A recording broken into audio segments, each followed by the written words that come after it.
Hey listeners, thanks for dropping in. I'm Christy. And I'm Melissa, and this is Buried Motives, where we dig deep into the details of some of the most gruesome dirtbag murderers.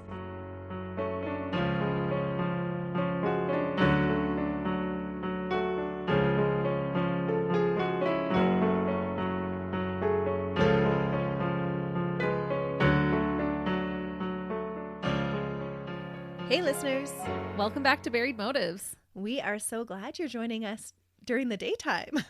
Yes, I don't know if you noticed, but our last couple of episodes we recorded in the evening. Well, let's face it, late at night. And I think we were a little groggy. We had a hard time staying on task sometimes. So hopefully today we're on it and it'll be a little bit better. I am excited though, because last week you told us that you were bringing us a Father's Day case. I am. I do have a Father's Day case for us. Okay, so let's get into it. Okay, but before we start, I feel like we should say Happy Father's Day to all our male listeners out there. And an extra special Happy Father's Day to my dad and to each of our husbands who are wonderful fathers to our children. We appreciate you. Yeah, I guess we do. I'm joking. Yes, we definitely appreciate you. Happy Father's Day. She's going to get in trouble when she gets home for that one. I totally will, but it'll be worth it. That's right. But we do appreciate our male listeners. So for all of you who are listening, Happy Father's Day. And thanks for listening. For sure. There are multiple reasons why I chose this case today. First, my sister said it would be interesting to hear a case that involved a celebrity. Second, my husband suggested this case because he is a huge wrestling fan and remembers when this case took place. Being one of the youngest out of 7 boys, he grew up watching wrestling. And he's never lost the love for it. No, he still is a big wrestling fan. He doesn't watch it as much anymore, but those old-time wrestlers, he still enjoys reminiscing on those wrestling days. I can still remember watching the VHSs of WrestleMania 6. I think that was my favorite one. Yeah, the SmackDowns, WrestleMania, all those things. And Yeah. we are going to get into it. So I hope that maybe some of you have heard about some of these wrestlers and know what I'm talking about when we're talking about this life of wrestling. Unfortunately, the man we will be discussing today ended up committing the most unspeakable act that a father possibly can. Sadly, he hurt the people who he should have protected the most. Our killer murdered his wife and son and then took his own life. And I think this might be our first murder-suicide, is it? Oh, I think so. Yeah. So there'll be no court documents or anything like that to go through because he does sadly take his own life as well. Does that leave you feeling like justice wasn't served? No, I don't think so. I can see how some people may, but I mean, he did end his own life and sometimes people are given the death penalty as justice. It's true. Saves the taxpayers a lot of money. It saves that family from going to court. Sometimes people get off with a lesser sentence. They get out afterwards. That's true. The victim's family in this case wouldn't have to go through that. Yeah, you make a good point. I had a lot of different feelings as I went through this case, to be honest. So I'm curious to see your thoughts about it when we're done. This case starts in Canada when Christopher Michael Benoit was born on Sunday, May 21st, 1967. Do you remember him as a wrestler? I'm trying to think. I actually don't remember him as a wrestler. Oh, well, I think you will remember because the time that you're talking about, like WrestleMania 6, I'm sure you've probably seen him wrestle if you were watching wrestling at that time. Probably. I was just probably so taken from the other costumes. Probably. Or the muscles. It's the costumes, Christy, the costumes I was looking at. The tight pants. That's totally not what I was thinking. I was picturing the guy, was it the honky tonk man that had the tassels off his leather jacket? And the cowboy hat, the pink cowboy hat? Wasn't that what it was? That's so funny. I don't know. And Bret the Hitman Hart with his pink glasses? Yep. It was the costumes I was checking out. I promise. Okay. Some of the costumes were pretty cool. Yeah. I'm just kidding. I have to tease her. It's my job as a co-host and friend. Bright red. So Chris was born in Montreal, Quebec to parents Michael and Margaret Benoit. He had one sister named Lori. As a child, his family moved to Western Canada in Edmonton, Alberta. And I read in some accounts that they actually lived in Sherwood Park, which is a suburb of Edmonton. And this is where he would spend most of his childhood and teenage years. Chris graduated from Archbishop O'Leary Catholic High School in Edmonton. He could speak English and French fluently. And not all Canadians can. That's right. We are a bilingual country, but not all of us can speak both fluently. Especially in the West. Yes. French is much more prevalent in the eastern and central part of Canada. Yeah. Chris had what would be considered a normal childhood. He didn't have any developmental, mental, or medical illnesses. However, when he was 6 years old, he did sustain a head injury. He was in a car accident, and his head had hit the windshield. He was in the hospital for 3 days, and Chris sustained a mild traumatic brain injury at that time. But there were no reports that this affected him past the time of the incident. It sounded like he healed up just fine. That'd be hard to prove later on, though. It that would. it didn't affect the brain function later on. Right. But there was no noticeable effects from it. Right. His personality didn't change dramatically. His cognitive abilities, none of that had changed. Chris was athletic from a young age. He played football as a defensive end for 5 years and was really committed to the sport. It was said that he never missed a practice or a game. On all accounts, Chris seemed to have a great upbringing. There were no signs of substance abuse, and he seemed to come from a loving family. Like many kids during the 70s and 80s, Chris became interested in the fascinating world of wrestling. His interest would soon turn into a passion and a dream. And listeners, I'm curious, do you have a favorite wrestler growing up? Or a favorite wrestler now if you still watch? The Warrior. The Warrior was your favorite? I'm pretty sure it was WrestleMania 6. I have to look it up now. But we used to watch that over and over and over again. I think it was because it was the only VHS at the cottage, but... You probably had like the moves down with your brothers practicing them. I'm like going down memory lane. But I do remember the whole era of like Hulkamania and all of that going on. And then I remember a little bit too, once I was married, and because my husband is a fan, then I watched a little bit when it was more like Stone Cold Steve Austin and that era. Chris had a favorite wrestler, and that was Tom Billington.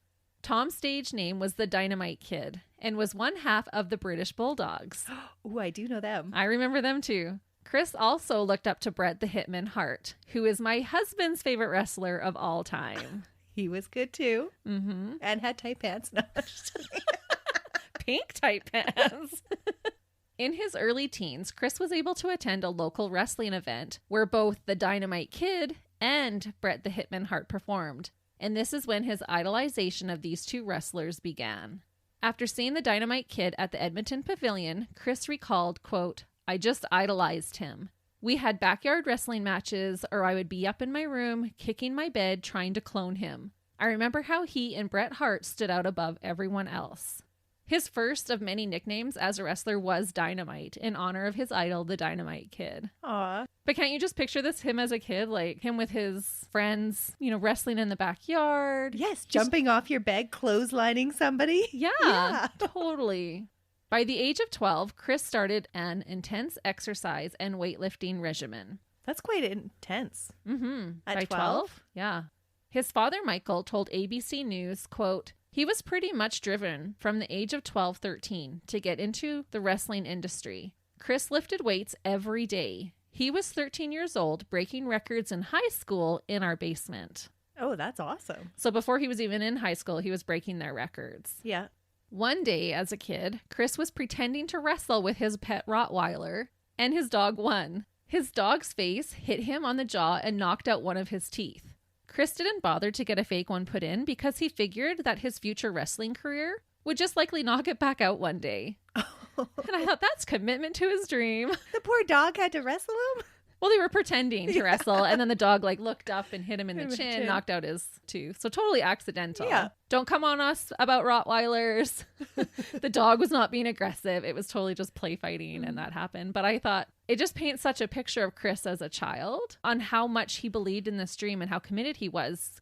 By the time Chris turned 18 years old, he was ready to fully pursue his wrestling career, and he knew exactly where he wanted to train. The Hart family had started a training center in the basement of their giant home in 1948. They trained many iconic wrestlers there, as well as other athletes. Stu Hart, the Hart family patriarch, created this facility in the basement of their mansion after he founded the famous Stampede Wrestling. If you're a real true fan, you will remember Stampede Wrestling. His training was described as grueling. In fact, the facility was named the Dungeon. So you had to be pretty serious about your craft to train there. Stu Hart trained Chris, and he quickly mastered his craft. He incorporated moves inspired by his two idols, including their high-risk moves like the diving headbutt and the snap suplex. And yes, I watched videos of all the moves I mentioned in this case because I wanted to be able to visualize what all these moves were. And are they fake, Christy? Not all of them, because the first time Chris tried the diving headbutt in a match, he landed it incorrectly and actually knocked the wind out of himself. Some of it is theatrical, but they are still moves and still pose some danger. Yep. But he remembers the first time knocking the wind out of himself, but he got it after that. Chris lived in Edmonton, but the dungeon was in Calgary. So he would drive 300 kilometers or 186 miles each week to train. He was extremely dedicated to his training throughout his entire career.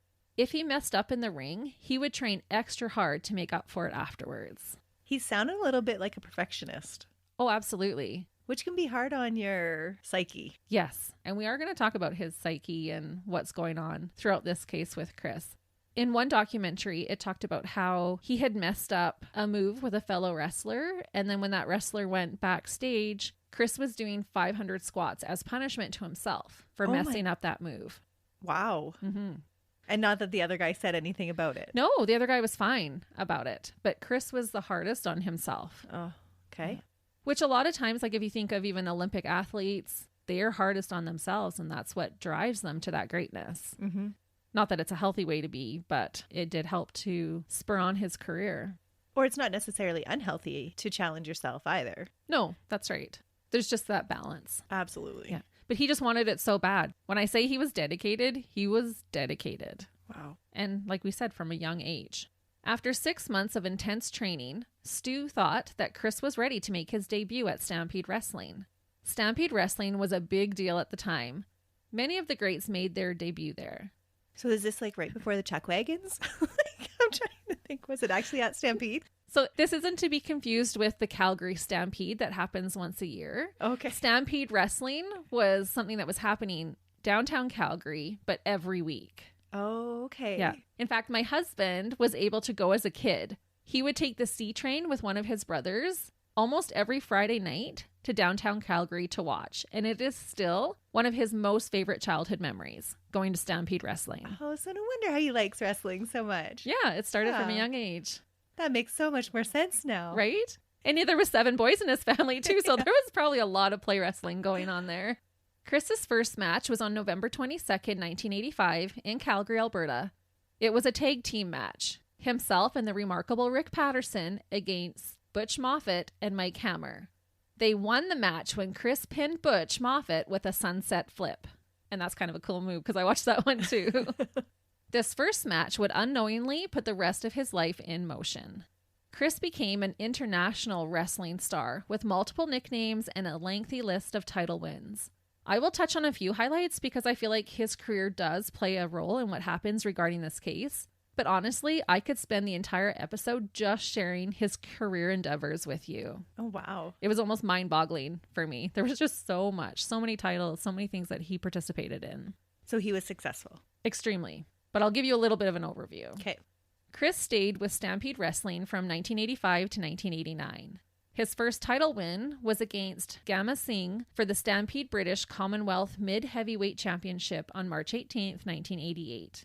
During this time with Stampede Wrestling, Chris won 4 international tag team and 3 additional British Commonwealth titles. And this would barely scratch the surface of all the titles Chris would go on to eventually win. Wow. And his family was super supportive? Super supportive.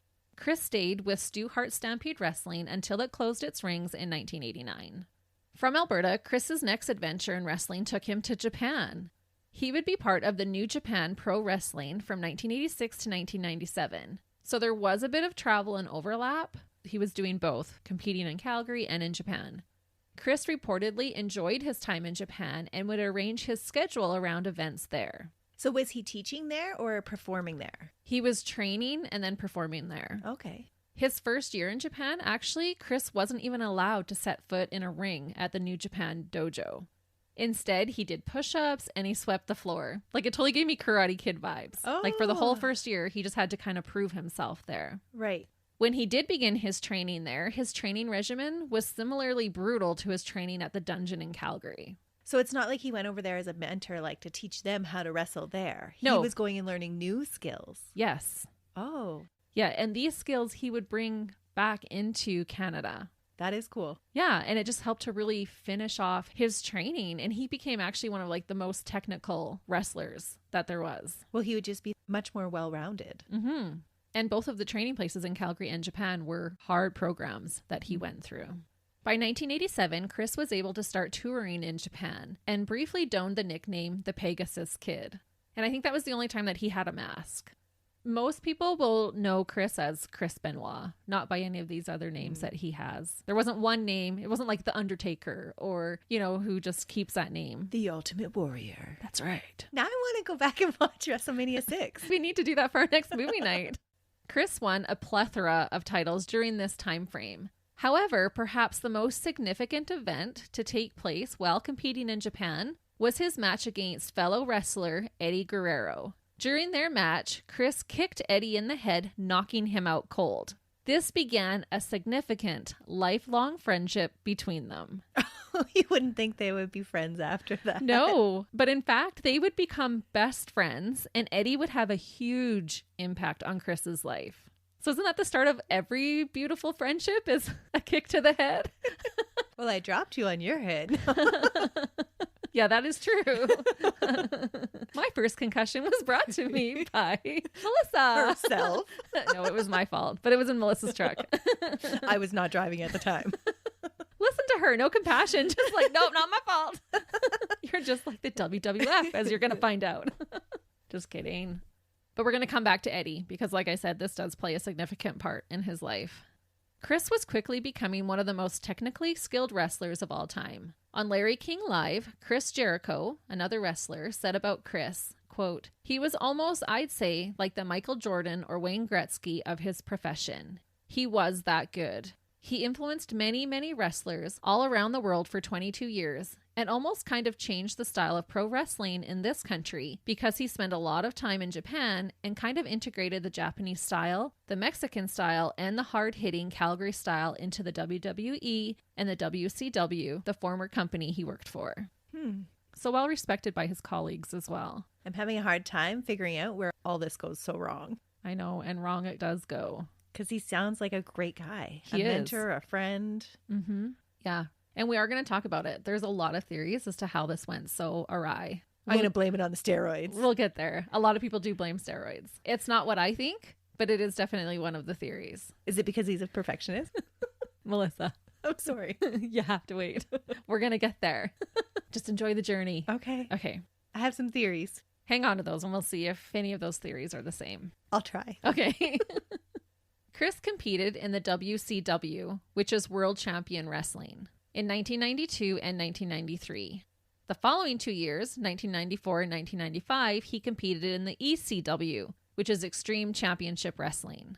He would later join the WWF, World Wrestling Federation, which was later renamed the WWE, World Wrestling Entertainment, from the year 2000 to his death in 2007.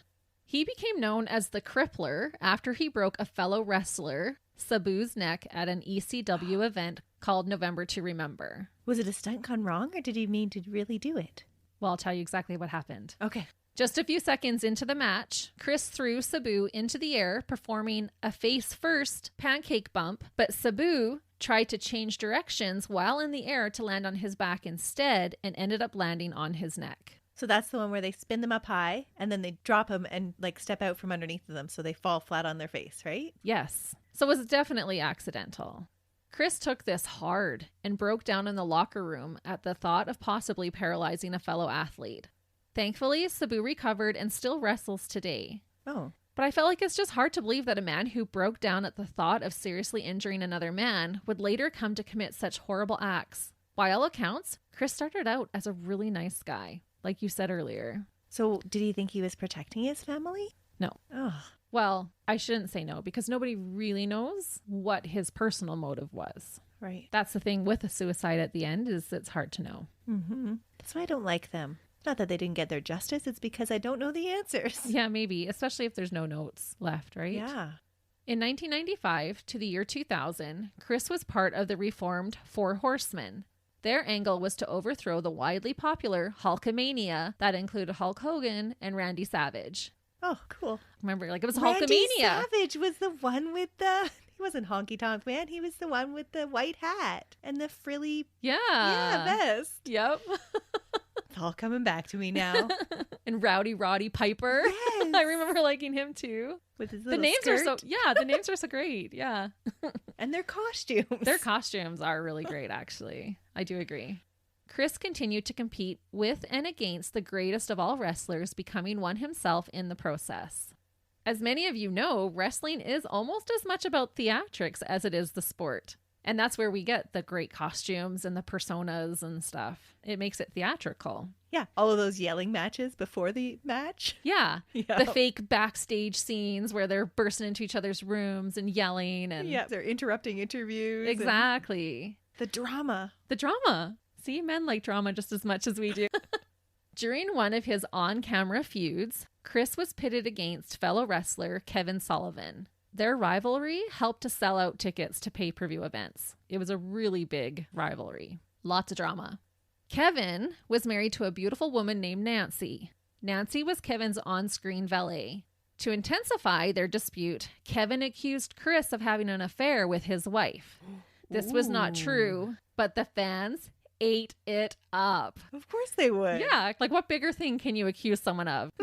To keep the ruse going, Chris and Nancy had to pretend to have an affair. They started out holding hands in public. They made sure to be seen together and even shared hotel rooms. Was Chris married at this time? Yes. Okay. Yeah, Chris is married to his own wife, has 2 kids. Kevin's married to Nancy. What does his wife think about the ruse? Well, it was just a ruse to begin with. To begin with. Yes, because in a tale as old as time, one thing led to another, and this fictitious romance eventually became a real one. Of course it did. You can only pretend for so long. What did they think was going to happen? Chris and Nancy fell in love and started an actual affair. And I wrote, oops. Because Kevin was the one, and I don't know if Kevin started it or who wrote this into their... Oh, it was his publishing agent. Probably, but yeah, we'll accuse him of this. And it did. The ratings went up. And like I said, the pay-per-views were selling out because people wanted to watch these two interacting with one another. But when you're holding hands, you're sharing hotel rooms, you're acting like you're a couple, they then became a couple. Well, what are you going to do for 8 hours in a room together? Practice wrestling moves. Exactly. And one thing led to another. That's right. So as you can imagine, the disdain between Kevin and Chris grew immensely because now we ain't playing. To what you may even consider hatred. And I thought, can you imagine what backstage actually must have been like when this was going on? Chris did, however, admit in an interview that he had a certain amount of respect for Kevin for not taking his anger out on Chris in the ring, despite blaming him for the end of his marriage with Nancy. Why wouldn't he take it out on the ring? They were able to keep it totally professional in the ring, which says a lot about the type of guy Kevin is. Yeah. And the type of guy Chris is. Absolutely. You think as soon as they got in the ring where it was an avenue where they could take it out on each other. Nope, it stayed professional. Wow. Yeah, It does speak to their professionalism then. it does. And their characters, I think. Okay, what happened to Chris's wife though? Well, I'll tell you. But before that, this feud led to a retirement match for Kevin in 1997 at the Bash at the Beach, where Chris defeated him one last time, and Kevin switched his career to behind-the-scenes duties like booking. Wow. Yeah. That's a lot of defeats to take in 1 year. Lose That your is. wife, lose to the guy professionally that just took her away. And I don't know, maybe he was ready to be behind the scenes because he still worked for the Federation. Maybe he's all orchestrated. That's how he was going to retire. No, I think it was a pretend affair and then became a real affair. That backfired. Best laid plans. So like I mentioned, Chris was also married at the time of the affair to a woman named Martina. They were married about 11 years and had a son named David in 1993 and a daughter Megan together in 1997. Again, I'm using their names as I have a quote from David later that I will share. So he's already in the media. Both Chris's and Nancy's marriages ended in 1997. So Nancy divorced Kevin, Chris divorced Martina, and the two were now free to live together. And sadly, I did read that Chris's daughter with Martina was born right around the same time as the divorce. Oh. So definitely a dirtbag move. So she would have been Yeah. pregnant when this was happening. That is a dirtbag move. Yeah, it was rather right before or right after the divorce. That's crappy. This affair, as it turned out, wasn't a short-lived fling.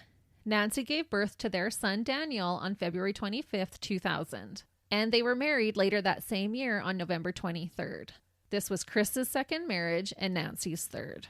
Unfortunately, all wasn't well in paradise, and Nancy ended up filing for divorce in May of 2003. She also filed a restraining order against Chris. She said that Chris would break furniture by throwing it around.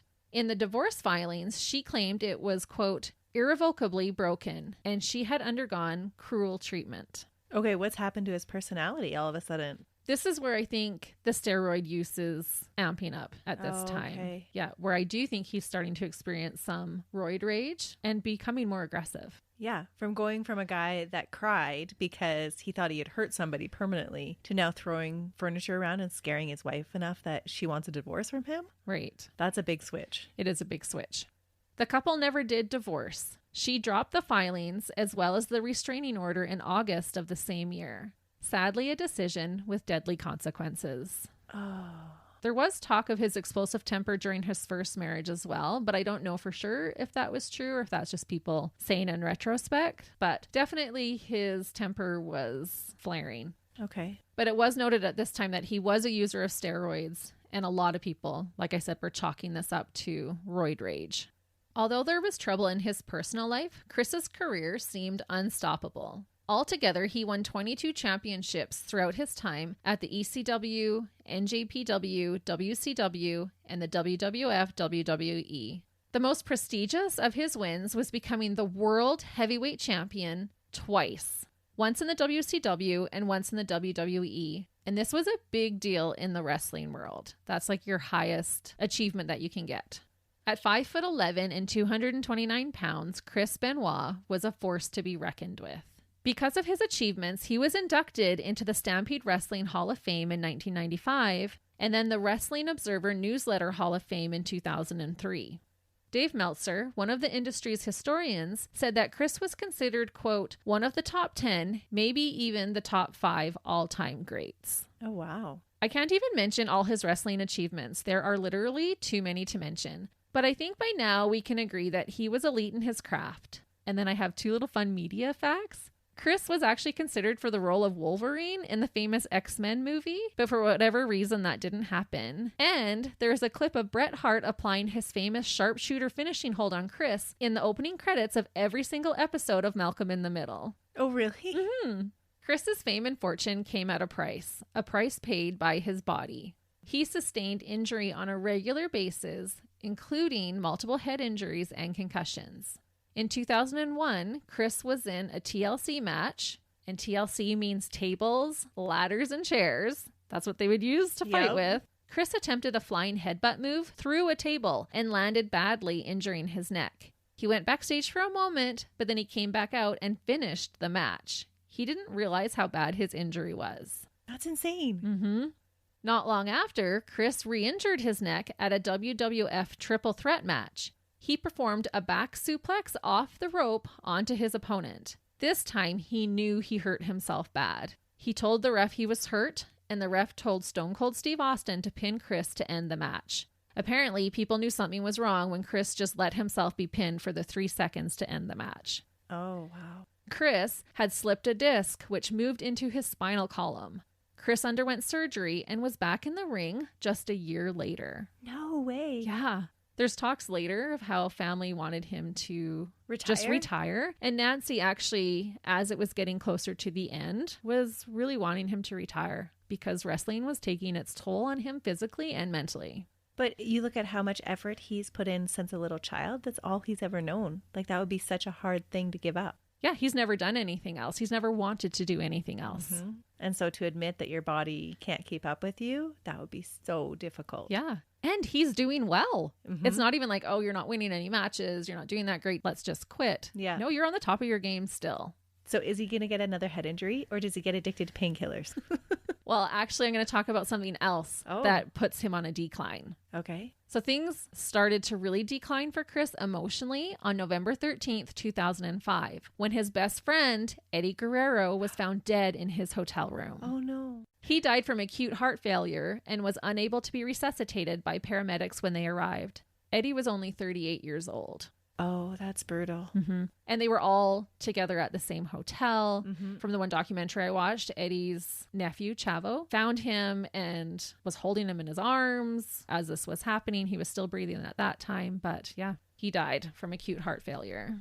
Chris took the death of his best friend extremely hard. He was devastated. He would hold a brave face in front of others for the most part, but behind closed doors, he was falling apart. He would go to Eddie's house, lay on Eddie's side of the bed, and cry his heart out. Oh, man. The night after Eddie's death, Raw held a tribute show hosted by Raw and SmackDown wrestlers in Eddie's honor. Chris broke down multiple times on camera over the loss of his friend. The other time that he broke down sobbing was at Eddie's funeral. That's brutal. Mm-hmm. But his best friend, his contemporary, right? That would make him recognize his own mortality. Probably. Yeah. Many people said that he was never the same after this event. It changed him. Chris reportedly would write in a journal, writing letters to his friend Eddie after his passing. It was said that the letters were more like ramblings and made those who read it afterwards concerned for Chris's mental health at the time. So it wasn't just your therapeutic, write them a letter to say goodbye. Chris would fight for the last time in the ring on June 19th, 2007. He defeated Elijah Burke and won the right to fight for the ECW World Championship at Vengeance on June 24th. So this was a chance to win a third World Championship title. Oh. Because he's already won 2, which is really remarkable. Yeah. Now he's won the right to go win a third. When Chris didn't show up to the championship match, the crowd was chanting, "We want Benoit," over and over again, having no idea the horrible events that had already occurred in the Benoit home miles away. Oh, no. The weekend leading up to the main event, Chris was scheduled to make public appearances, attend house shows, which means non-televised matches, and a pay-per-view event.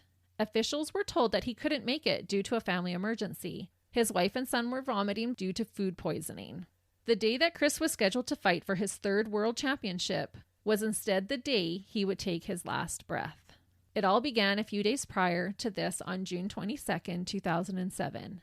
Chris was at home with his wife Nancy and son Daniel. No one will ever know what set Chris off, but inside his family home in Fayetteville, Georgia, Chris bound Nancy's arms and legs in a room upstairs. She was laying face down. He pressed his knee into her back and then placed a cord around her neck. He pulled until he had strangled her to death.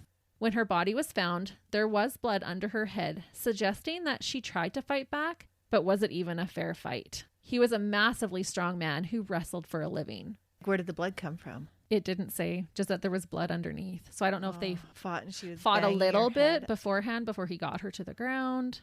It did indicate that she fought back, but evidence concluded that there was no signs of immediate struggle, meaning that he was able to subdue her quickly. Nancy was only 43 at the time of her death. And like I said, how would she even be able to defend herself against this man? Who's trained since he was 12 to take down people. Yeah. And no lead up. No lead up.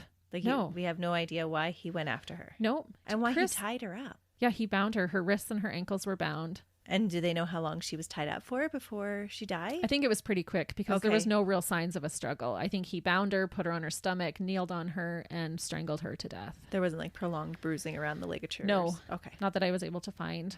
And this was so out of character because I did read in other accounts that Chris, while he was traveling, he would go out of his way to make stops to come home to see Nancy and Daniel. Like, family was really important to him. Mm-hmm. Around 3:30 p.m. the next day, on June 23rd, Chris left a voicemail message for Chavo Guerrero. So this is Eddie's nephew. Chris stated that he had overslept and missed his flight for that night's house show in Beaumont, Texas. Chavo called Chris back, and Chris had just restated the story he had left on the voice message. Chavo later said that Chris sounded groggy and tired. Something seemed off with his tone and demeanor. So Chavo called Chris back 12 minutes later, but Chris never answered.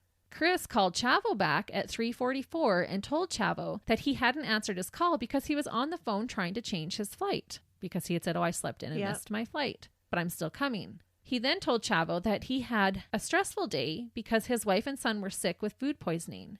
Chavo told him to let him know if he needed anything, and Chris made a point of telling Chavo that he loved him, which to me means he was saying goodbye. Yeah, he was saying goodbye. Yeah. And this is after he's already killed Nancy. Right. This is the next day. Another coworker called Chris to see where he was, and Chris told them the same story about Nancy and Daniel being sick. He said Nancy had even been throwing up blood and that Daniel was also vomiting. Early the next morning, Chris sent 5 text messages to Chavo Guerrero and referee Scott Armstrong. All 5 messages were sent between 3:51 a.m. and 3:58 a.m. using both Chris's and Nancy's phones. So he was using Nancy's phone. 4 of the messages were just the address of Chris and Nancy's home. That was it. The 5th message said that the family's dogs were in the enclosed pool area and that the garage side door was left open. Oh, that's all it said. So disturbing. That would set alarm bells off so much. If you got those text messages. Well, Chavo actually woke up when he received the text, but he was planning to see Chris in just a few hours at 8 o'clock in the morning when he was supposed to pick him up from the airport. So he just went back to sleep. Oh. But it's 4 o'clock in the morning. You just look at it, not really understanding. And that's the furthest thing from your mind, to be honest. In retrospect, we can say that. Right. And we study true crime. Yeah. Exactly. That may have, raised some more red flags for us. But he was groggy, woke up in the middle of the night, saw this, and was like, okay, yeah, I'll see him in literally 4 hours. I'll see him. Oh, that's too bad. Chris never made it to any of the events in Texas. After WWE was notified of the messages sent to Chavo and Scott by Chris, and after they hadn't heard from Chris after he had missed his scheduled appearances and fights, they requested that the Fayette County Sheriff's Department performed a wellness check on Chris and his family. Not until after? Like, how much later in the day is that? So this happened in the weekend. Nancy was killed on Friday. He talked to Chavo on Saturday. Sunday early in the morning, he sent text messages. Yeah. So this is now Monday, the next day. And they're like, this is not like Chris. He didn't show up. Like, what's happening? They call the police. Can you send someone over there to check on them? Okay. It's kind of like not showing up to work Monday morning kind of thing, right? But he had these commitments for the whole weekend. Yeah, he should have been in Texas. He didn't show up to anything on Sunday. Why weren't they sending somebody over Sunday afternoon? Because he had told them that Nancy and Daniel were sick, that they had food poisoning. I believe he'd even said I had to take them to the doctors, like to the hospital. And so they were just thinking he was having a family emergency. Was it Monday morning at 3 a.m. that he sent the text messages? Sunday. So they still had all Sunday day. Because Chris has given them a reason that he's not there. Right. He's saying my family is sick, and that's what they're believing. To send your address that many times and then be like, and the dogs are in the pool enclosure? Yeah. And the garage side door is open. That would be huge alarm bells, no? It would. To anybody. It would. But this was the championship match. There would have been a lot going on. They weren't just sitting at their house wondering where Chris is. The championship match that he's supposed to be at. Yeah. Like, you think so you'd send a car over to be like, hey, buddy, here, I'll take care of your kids so you can go to your championship match. Yeah. That did not happen. It wouldn't have changed anything either way had they found him earlier. No, sadly not. No. Authorities arrived at the Benoit home around 2:30 p.m. and had no idea the scene they were about to encounter. They found Nancy still bound and strangled upstairs. Chris had covered her with a towel and placed a Bible near her body. Sadly, they found 7-year-old Daniel dead as well. He had been suffocated to death in his bedroom. There was also a Bible left close to his body. Upon examination of his body, it was reported that Daniel had internal injuries to his throat but didn't have any visible bruising. There was Xanax in his system, suggesting that Chris had sedated him before ending his young life, so he wouldn't be aware of what was happening. He was likely unconscious at the time. His exact time of death is unknown, but he was likely murdered after his mother, possibly the next day. They came to this conclusion because of the differing levels of decomposition in his tiny body compared to his mom's. So he murdered Nancy on Friday, Daniel on Saturday, and then himself on Sunday. And he just stayed in the house with them. Yeah. There was a butcher knife found under Daniel's bed, but it had not been used in either murder. So I'm not sure why that was there. Oh. Do you think Daniel had put it there to protect himself from his dad? No, we talk a little bit later about Chris's paranoia, and I think Chris had put it there just in case. Oh, okay. If he had to run into his son's room to defend him, he wanted a weapon in that room.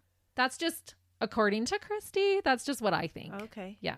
That's not what the authorities or anybody else has said, Right. But as we go on, that's what I think. Or maybe he was planning to use it and then didn't. But with him drugging his son so he's unconscious, he did not want it to be a brutal murder. No. So Whose fingerprints were on the knife? I don't know. It wasn't used in the murder. It wasn't really Right. taken in as evidence. Just it was noted that they had found one. Because when you want to protect yourself from your dad, if he had murdered your mom? There was no indication at all that Daniel was afraid of his father. Okay. In fact, it's the opposite. Okay. Daniel was described as kind, smart, and an affectionate boy. They said he was very similar to Nancy. He had a lot of her loving qualities. He loved animals, including his 2 dogs, and loved to ride horses. He adored his mom and always wanted her to tell him wrestling stories. Daniel idolized his dad. He loved to watch Chris wrestle and decorated his room with posters and action figures of his dad. So his dad was totally his hero. Little did he know that the man he looked up to and loved the most would take his young life. That's so sad. Chris, at the age of 40, was found dead in his home gym. He had committed suicide by hanging himself from the cord on his pull-down machine. He set the weights larger than his body weight, made a noose in the cord, and then he pulled out the weight pin. It lifted and broke his neck instantly. That would take some thinking. It did take some thinking, and they did actually find search history on Chris's computer from that weekend, showing that he had researched the quickest and easiest way to break a neck.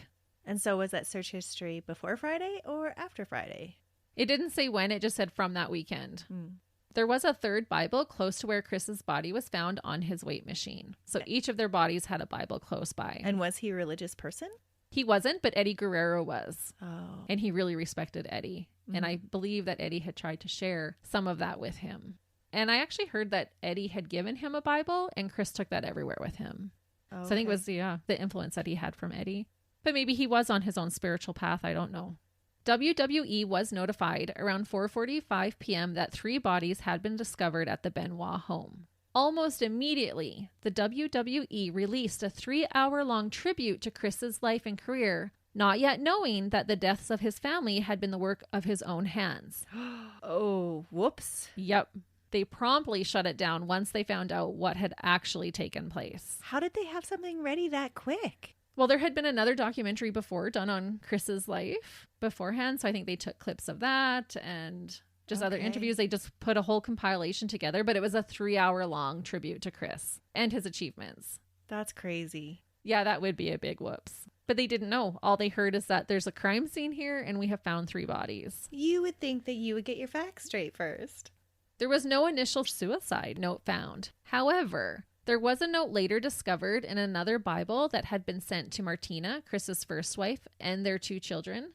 Chris's father, Michael Benoit, later said, quote, "There was a note that was found in a Bible by the mother of Chris's 2 children that lives in Canada. The Bible was mixed in with Chris's personal belongings that were shipped to them. He had a handwritten notation in there saying, quote, 'I'm preparing to leave this earth.' Other than this note, there was nothing left by Chris stating why he did what he did. But there are lots of theories which we will look at." That's so sad. Yeah, I think everyone just wishes there would be a note just to know what was going on in Chris's mind. What was his reasoning? Well, because it seemed like he had this pretty charmed life. Yeah. On the outside looking in, he had everything. Yeah. Despite theories that someone else could have committed these heinous acts, police had no reason to believe that what happened over this 3-day span was anything but a murder-suicide committed by Chris Benoit. Some believe it was Nancy's ex-husband, Kevin Sullivan, but there was nothing to indicate that he held a grudge and he had moved on with a new wife and started a family. And I personally don't think there's any merit to that theory. Well, no, because there would be evidence to suggest that. Yeah, but I just wanted to put that in there because a lot of people believe, oh, it was probably Kevin. Yeah, had to be. Right. Jealous ex-lover. Ex-husband even. Yeah. But no, he had moved on. At first, everyone assumed that Chris's behavior was due to his long-term use of steroids. Roid rage is caused by taking anabolic steroids and can cause users to experience outbursts of anger, violence, and aggression. Toxicology reports had been administered to all 3 bodies, and the results came back on July 17th. At the time of their deaths, Nancy had 3 different drugs in her system: Xanax, hydrocodone, and hydromorphone. All of them at therapeutic rather than toxic levels. Was she getting over an injury too? Well, the Xanax treats depression and anxiety. The hydrocodone can treat coughs and pain, and the hydromorphone is a painkiller. I'm not sure if she had an injury or why she was taking them. Nancy was also found with alcohol in her body, but it was unclear if it was consumed before she died or was a result of decomposition, which I didn't know that your body would produce alcohol when it's decomposing. So that was something new I learned while researching this. At any rate, they did not suspect that Nancy had been drugged purposefully by Chris. The levels of everything were all within normal ranges. Okay. As I mentioned earlier, Daniel did have Xanax in his system. It is believed that Chris drugged him so that he would be unconscious during his death. He had higher levels. Okay. Chris also had Xanax in his system, along with hydrocodone and an elevated level of synthetic testosterone, so steroids. The chief medical examiner believed Chris was being treated for a hormone deficiency caused by previous steroid abuse and or testicular insufficiency, which can happen when you take steroids, so don't do it. Right. These findings suggest that there was no indication of roid rage being the cause of Chris's outburst and murderous rampage. There was an investigation into the doctor who was prescribing the steroids. I believe he actually ended up doing jail time for overprescribing steroids, but there's just no time to get into that case. But that was just a little side note that I wanted to put in there. Overprescribing to Chris or just overprescribing in general? In general to many wrestlers. Gotcha. It was also noted that there was no alcohol in Chris's system at the time of his death, so he wasn't intoxicated while this was going on. Previously, Chris had been taking medications illegally, and I may say some of these wrong, so just a disclaimer there. But he was taking nandrolone, anabolic steroids, anastrozole, and a breast cancer medication that bodybuilders take because of its anti-estrogenic effects. These were not found in his system at the time of his death, so he had stopped taking them. Which would support the theory that it wasn't roid rage. Right. I also want to mention that in Chris's autopsy report, it showed that he also had a severely enlarged heart. It weighed 620 grams, which is double the weight of a normal, average, healthy heart. It also showed left ventricular hypertrophy and bilateral atrioventricular dilation, which is a common finding in wrestlers who abuse steroids and human growth hormones. Absolutely. These findings could suggest that Chris may have died sooner than later of heart failure. Mm-hmm. Even though steroid use was not likely the cause of this particular incident, the murder-suicide of the Benoit family has forced the wrestling world to take a closer look at the abuse of steroids amongst their athletes. Even a federal investigation took place because of this case. It makes sense. If that's what everybody was thinking, like, it must have been his roid rage. It's a big enough problem that we should be looking into it then. Right, and they tested wrestlers, and there was a huge number that were on steroids at the time. But sadly, when I kind of looked into it, it didn't seem like there was a whole lot that changed from that investigation. That's too bad. Mm-hmm.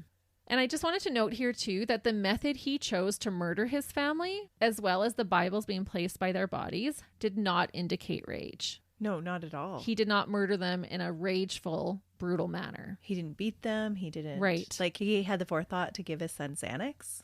He wanted that to be peaceful. Yeah, that doesn't sound like roid rage at all. No, covered his wife with a towel, had Bibles by their bodies. Some people still believe that this is probably the cause. I think the steroids leading up to it do play a factor in his paranoia and things that were going on in his life leading up to it. But I don't think it's the only cause of what happened. Mm-hmm. It's hard to emotionally regulate when your hormones are out of whack. Right. The next thing to look at was the effects that wrestling had taken on Chris's brain. Many believe that Chris had been suffering from repeated, untreated concussions for his career spanning over more than 2 decades, ultimately leading to an unstable mental state. And this is the theory that I lean towards. But to happen all of a sudden? I guess there was a gradual decline after the death of his friend. There was. And the 18 months leading up to this, we'll talk about more of a decline that takes place. A fellow wrestler stated that Chris, quote, was one of the only guys who would take a chair shot to the back of the head. Chris's brain was examined by the head of neurosurgery at West Virginia University, Julian Bales. Results showed that Chris Benoit's brain was so severely damaged that it resembled the brain of an 85-year-old Alzheimer's patient. Wow. And he's 40. I guess the other people were smart not to take the chair to the back of the head. Yeah, many did, but Chris was one of the few that always would take that chair. Yeah. Tests also revealed that Chris was suffering from CTE, which is chronic traumatic encephalopathy, which is a degenerative brain disease. CTE can be common in pro boxers and professional football players as well.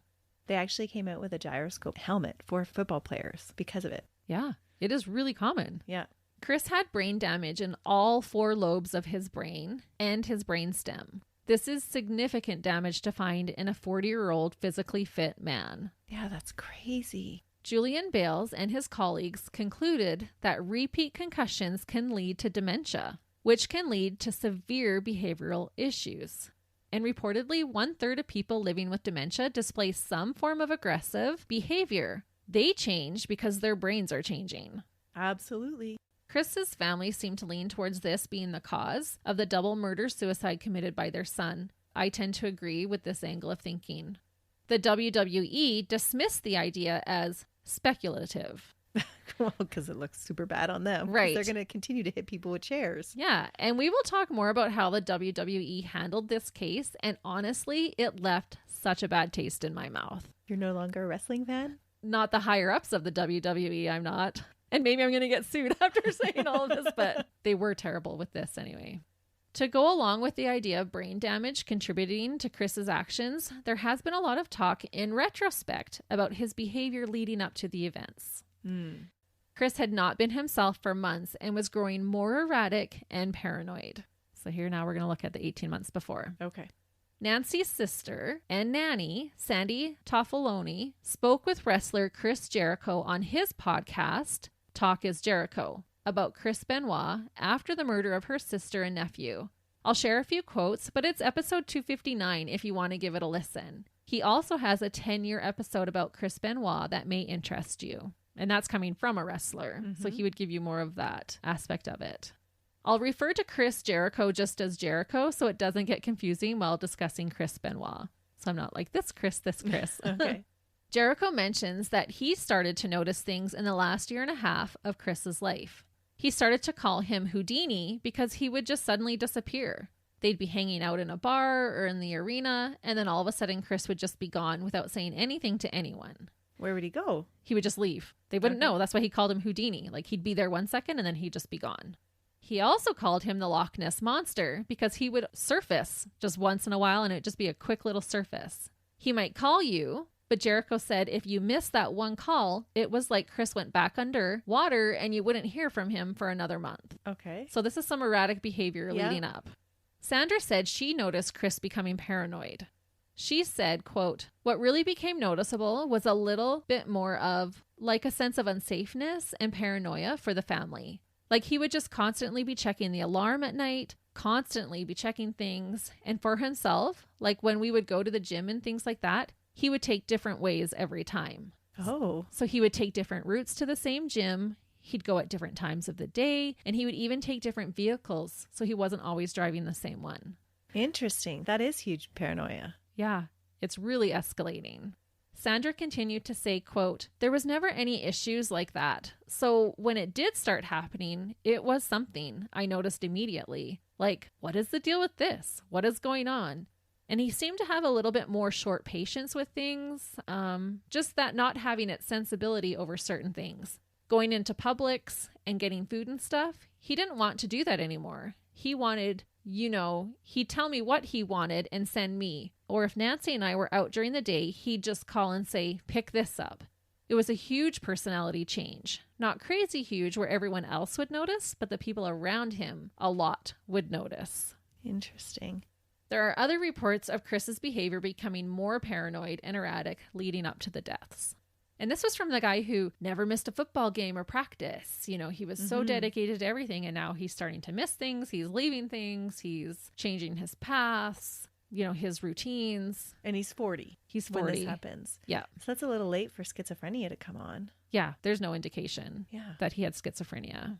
So let's talk briefly about how the WWE handled this case. The reason I said it left a sour taste in my mouth is because to me, it seems as though the WWE just wanted to push the murder-suicide under the rug and distance themselves as quickly and as much as possible from Chris Benoit. Well, that would make sense. It would be bad publicity. It would. But in my opinion, they missed out on a valuable opportunity to examine what is happening and how to avoid things like this from happening in the future. They seem to only be concerned about saving face. Which, in the long run, they could have saved a lot more face had they addressed it. Right. I think it would have shed a more positive light on their company. WWE removed all mentions and videos of Chris as they possibly could. They were not able to remove his title histories and wins, but they removed any articles about him as well as his tribute, which included personal tributes by his peers. They edited out his matches from scheduled programming and removed all Chris Benoit merchandise. They went back and edited Chris's matches out of as many archived videos as they could. Wow. They're just trying to erase him from the wrestling world like he didn't exist. How does that ever work? I know. So if you go back, he may have competed in some of those and it's been erased. You can't watch it anymore. It wouldn't show up on my VHS. No. Maybe he was there. No, I don't know what year that was.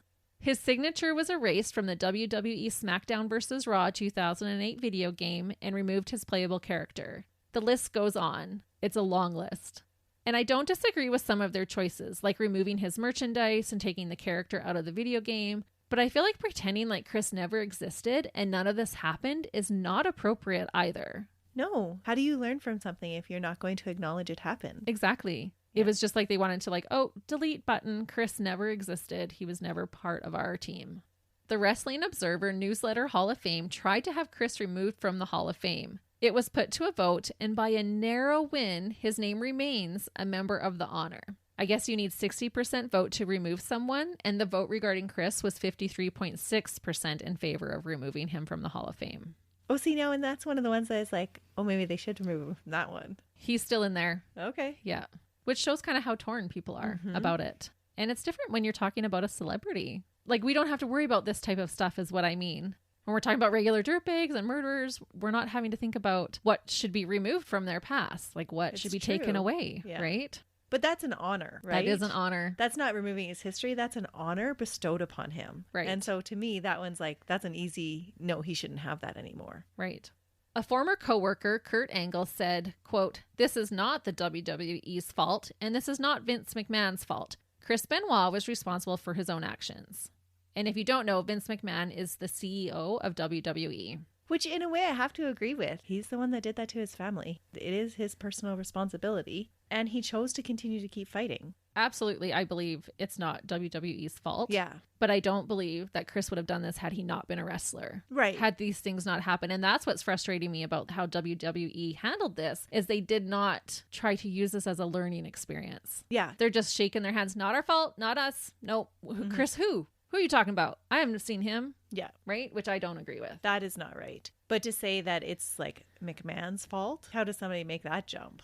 Eric Bischoff said on his website, quote, "It's clear that the media wants to blame steroids, professional wrestling, Vince McMahon, or anyone or anything else that further sensationalizes this family tragedy. I refuse to join the choir. I don't have enough information. I wasn't there. I am not a psychiatrist. I just can't imagine how or why this could have happened." And I agree. You cannot put blame on one thing directly. But all I can say is putting your head in the sand like an ostrich does not prevent further tragedy from occurring or erase the ones that just happened. Wake up and address the issues. Would Chris have murdered his wife and son and then killed himself if he wasn't a pro wrestler? And I'm not defending Chris's actions, but just saying that maybe a tragedy like this could be avoided in the future. Yeah, if they pay attention and make changes. When your brain is being turned into an 85-year-old Alzheimer patient with damage in every single lobe of your brain because of your job, I don't think the job can just totally shake their hands of that. No. I believe that currently a lot of these old, dangerous moves are no longer allowed or have at least been altered in the WWE. I think it's very rare for anyone to take a chair to the head anymore. But there is still a lot to consider since they are still at risk for brain and other injuries. And this furthers my feelings about this because there was a study in 2014 by Eastern Michigan University that examined the lifespans of professional wrestlers between 1985 and 2011. They found that mortality rates for professional wrestlers are almost 3 times greater than the rate for men in the rest of the U.S. population, and in comparison to other athletes. They contribute the physical nature of their jobs, the high workload, there's no off season like other athletes get to enjoy, and drug abuse. Other studies have looked at the cardiovascular strain on wrestlers, as well as mental health and physical damages as contributing factors in the high mortality rate. The average lifespan of a professional wrestler is only 61 years. That's not a big surprise to me, actually. But I thought that was actually an alarming number. Yeah. Only 61 in our day and age? What is the national average? 78 for a man? Yeah. So that's quite a bit lower. That is quite a bit lower. Yeah, it's not just a couple years that we're talking about. Vince McMahon said, quote, "Nothing from the WWE, under any set of circumstances, had anything at all to do with Chris Benoit murdering his family. How would we know that Chris Benoit would turn into a monster?" Because she kept encouraging him to take chairs to the back of the head. Right? And we're profiting over that. They're Yeah. making good money off of Chris. And this is why it rubs me the wrong way, because they took such a high horse defensive approach about it. Under any set of circumstances, we didn't have anything at all to do with what happened. He just turned into a monster. There's a culture there that you're brewing that needs to be addressed. Yeah, we're calling a little bit of BS there, Yeah. Vince McMahon. And I think that's why, like, Vince he rubbed me the wrong way, because he didn't even say any of it with compassion, just nothing. Just, nope, he's a monster. We had nothing to do with it. Yes, Chris did turn into a monster, and he did murder his family, but I don't believe that Vince and the WWE are oblivious to the strain, drug use, and head injuries that were being inflicted on its wrestlers. They knew full well what was going on. I also want to point out that reportedly, not one representative from WWE, including Vince McMahon, reached out to Nancy's family after the murders. Not a classy move. No. I believe they sent one person to attend the memorial just to save face. That was it. Really? Yeah. Fellow wrestlers Chris Jericho and Chavo Guerrero took it upon themselves to go above and beyond to help and be there for Nancy's family and Chris's family. So they were the two stand-up guys, I felt, through this whole thing. So hats off to them. A memorial took place on July 14th, 2007 in Daytona Beach, Florida for Nancy and Daniel. They were both cremated and their ashes were placed in starfish-shaped urns and given to Nancy's family. There was a private memorial for Chris on August 6, 2007 in Ardrossan, Alberta. He was also cremated. Michael Benoit, Chris's father, was interviewed after the murders and suicide, and he spoke about how no one really saw this coming. He talked about how he would have set his son in a totally different direction if he had realized what was going to happen. Mm-hmm. He felt somewhat responsible for encouraging his son to realize his dream. And I just thought that was so sad. And I hope that both Chris's and Nancy's families have been able to find the healing and closure needed since this case, because it would have affected both families. Absolutely. When Chris's firstborn son turned 27, he gave a statement about his dad. David Benoit turned 14 the year his father murdered his stepmom, half-brother, and then took his own life. David is convinced that the man who committed these heinous acts are not who his father really was. He said, quote, "It wasn't him, man. It definitely wasn't. He would never do that. I know he wouldn't. I think something terribly went wrong. The doctor said he had CTE. That's what, at the beginning, gave me some closure. It just made my life a little easier. Didn't have to think about it. He had CTE. I don't think it was him." David was in such shock that he punched the police officer when he first found out about his dad. He was living in Edmonton at the time. He said, quote, "I didn't believe it for days, bro. I think the day it really hit me was his funeral. That was a hard day. That was a super hard day." The last day that David spoke to his father, Chris, was on Father's Day, not long before the murders. They were able to speak for 2 hours, not knowing it would be the last time. He said, quote, "We were just laughing and getting ready to make plans for the summer. I got to say I love you one last time to him." By that, it doesn't even sound like maybe Chris even knew at that point that that's what he was going to be doing. I don't know how long it was planned. That would have been just a couple of weeks before, right? Yeah, that they spoke. Uh-huh. I'll end with one last quote from Chris Benoit. During an interview, he was asked if he was worried about the dangerous lifestyle of a wrestler. He responded, quote, "Whatever is going to happen is going to happen. And knowing what we know now makes that so chilling to me." Oh, yeah. And that is the sad and tragic case of a man who had it all, but ended up hurting those he loved most and should have protected from predators like the one he became, the famous wrestler who possibly experienced his own personal wrestler mania, Christopher Benoit. That's so crazy and so sad. It is such a sad case. And because there's no closure to it. You don't know why it happened. Right. Because he wasn't a dirtbag dad. No. I think it was an accumulation of all of these things going on, the unchecked paranoia. I think the steroids increased his aggression and his anger, and then the head injuries and all of it. And maybe, like you said, with Eddie passing away, maybe that made him realize his own mortality, and that might have added to his paranoia. Mm-hmm. Like, even the timing of it doesn't make a lot of sense to me. No, he should have been getting ready to go to the 3rd championship that he could have won. That he'd worked for his whole life. Yeah. And that's tragic. It is. I had a lot of mixed feelings while I was going through this case. Because he really didn't seem like a dirtbag at all. No, but committed the most ultimate dirtbag move by Yes. murdering his family. Absolutely. Yeah. The ones that he was supposed to protect. Exactly. There was something going on in his head for sure. Mm-hmm. But we'll just never know what tipped him off, why that day, what happened. But like, go tell your dads you love them. And dads, go give your wife and your kids a hug. Yes, only hugs. Yeah. And if somebody wants you to take a chair to the back of the head, tell them no. Yeah, it doesn't matter how much money. Yeah. So sorry for ruining your day. But do enjoy your Father's Day this weekend. Have a great week, everyone. See ya. Bye.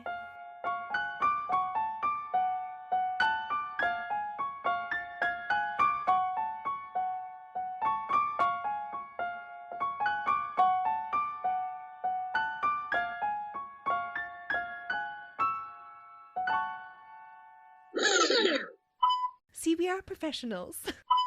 Now I remember the plague of daytime recording.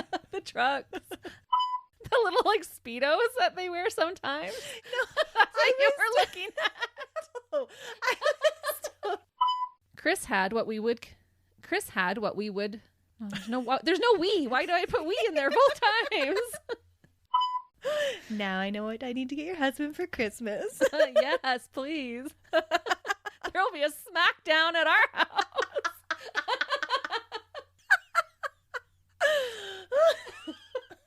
This wasn't supposed to go this direction. Where did you think it was going to go? We're talking about Men in Tights. I guess. Oh, no. So the what is it called?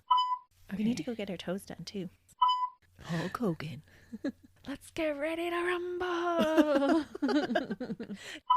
I said, enjoy the journey. Whose fingerprints? Damn it. Hulk Hogan's. There's no porcupine in this story. No porcupine. The Wrestling Observer Newsletter. The Wrestling Observer